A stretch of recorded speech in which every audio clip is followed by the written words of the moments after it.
In Math 3, you need to be able to solve cubic functions, both algebraically but also using tables and graphs. So in this video, I'm going to review all of those methods. In the first function, f of x equals x cubed minus 2x squared minus 5x plus 6, we're going to look at the graph. When we say to solve a function, it may be an equation where it's already set equal to a certain value you're looking for, or we may just be looking at a function and finding all of the zeros. So your zeros are your x-intercepts if they are real, or your solutions in general, which can be both real and imaginary. In this case, when you are looking at a cubic function, we know, well, in all cases, cubic functions have 3 solutions, or 3 roots. That can be a combination of real or imaginary. You can also have repeated solutions, but we know we have 3 total. On our graph, we can see that we have 3 x-intercepts, which means we have identified all 3 of our solutions. Our roots, or our solutions, would be x equals negative 2, x equals 1, and x equals 3. In our next equation, we've got 0 equals x cubed minus 3x squared plus x minus 3. Let's try this one algebraically. In this case, I'm solving for when it's equal to 0, which again is solving for your roots or your x-intercepts if they're real, or your roots in general if they are imaginary as well. Whenever you have a cubic, the first thing you want to do to try to solve algebraically is to factor it. There's no greatest common factor in there, so I know I cannot pull out a factor quite yet, but I can try an area model to break it up into some other factors. If you notice that you have some greatest common factors within pairs, you can use the area model in a 2 by 2 box. So I have an x cubed and a negative 3x squared. I'm going to put those 2 at the top, and then an x and a negative 3 at the bottom. X cubed and negative 3x squared both have a greatest common factor of x squared, while x and negative 3 have a greatest common factor of 1. That helps us as we try to build the top of the box. X squared times x will give us x cubed, and let's check 1 times x also gives us x.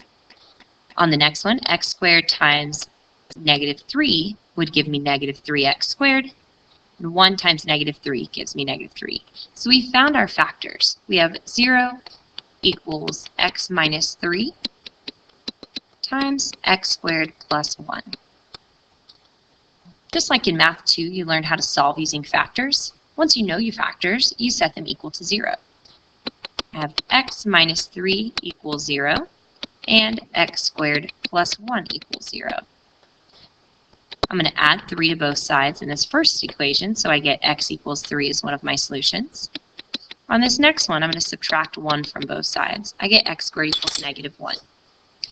In order to get rid of this square, we have to square root both sides. When I take the square root of both sides, I want to make sure to get positive and negative. If I'm taking the square root of negative 1, that's imaginary. It's the imaginary number I.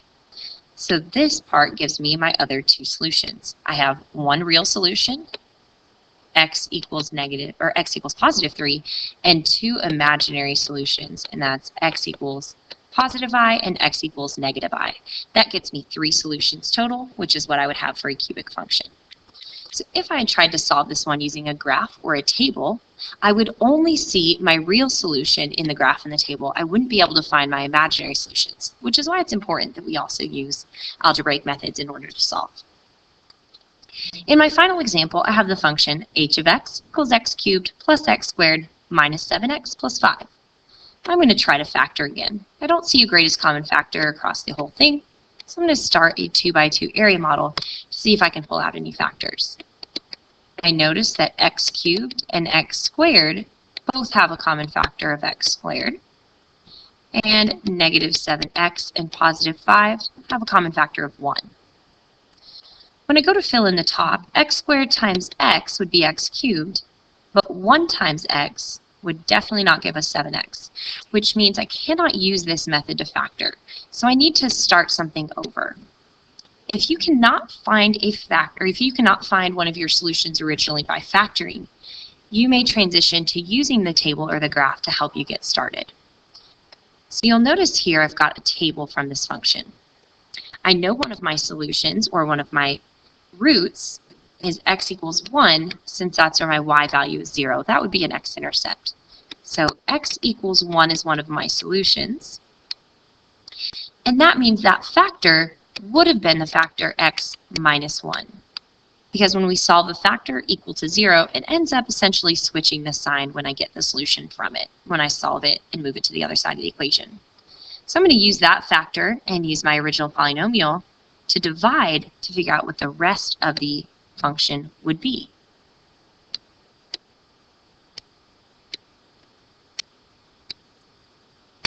I'm going to start with my x cubed in the top left corner, and I'm going to divide by the factor x minus 1. We want our diagonals to add up to x squared, negative 7x, and positive 5 from that original function. So I'm just going to make notes down here that I need that diagonal to be x squared, this next one to be negative 7x, and the next one to be a positive 5. So x times x squared would get me x cubed. Negative 1 times x squared would just be a negative 1x squared, or just negative x squared. If I need this diagonal to be a positive x squared, then I would need positive 2x squared here so that my like terms would combine to the appropriate amount. So x times 2x would give me 2x squared. Negative 1 times 2x is negative 2x. So I have to figure out what do I add to negative 2x to get negative 7x. That would be a negative 5x. X times negative 5 gets me negative 5x, and negative 1 times negative 5 is a positive 5, which is what I wanted that diagonal. If you found a root, that means that factor should divide evenly into the original polynomial. So that's good that we got no remainder there. So that leftover polynomial, x squared plus 2x minus 5, we have some solving to do on that. We could try to factor it out to get more solutions from it. However, you'll notice pretty quickly that you're not going to be able to factor it. It's a prime quadratic. So we are going to use one of our other methods. We can either use complete the square or quadratic formula. On this one, I'm going to practice using completing the square. So if I have two x's, that means that I would split, if I'm drawing a diagram to represent it, that's my x squared, I would split it and I would get just one x on each side. So I'm going to have an x plus 1 squared, which would require one corner unit, but I have negative 5. So if I have negative 5 and I need that extra one, I'm actually missing 6 units. So from there, to complete the square, we're going to solve for x, add 6 to both sides. Just like before, to get rid of the square, we must square root both sides. Since 6 is not a perfect square and it doesn't have any factors that are, we're going to leave it as a square root or an irrational number as positive and negative square root of 6. Our last step would be to isolate x by moving the 1 to the other side. So we get x equals negative 1 plus or minus the square root of 6. So this gives us our final two solutions. Earlier, we got x equals 1 as one of our solutions. Now we have negative 1 plus the square root of 6 and negative 1 minus the square root of 6. So while all three of them are real solutions, you would have only seen one of them on your table or x-axis as an exact root or solution. That's because these other two that we found are irrational numbers. So whenever your solutions include irrational numbers or imaginary solutions, it's best to use algebraic methods in order to solve so you can get to the exact value.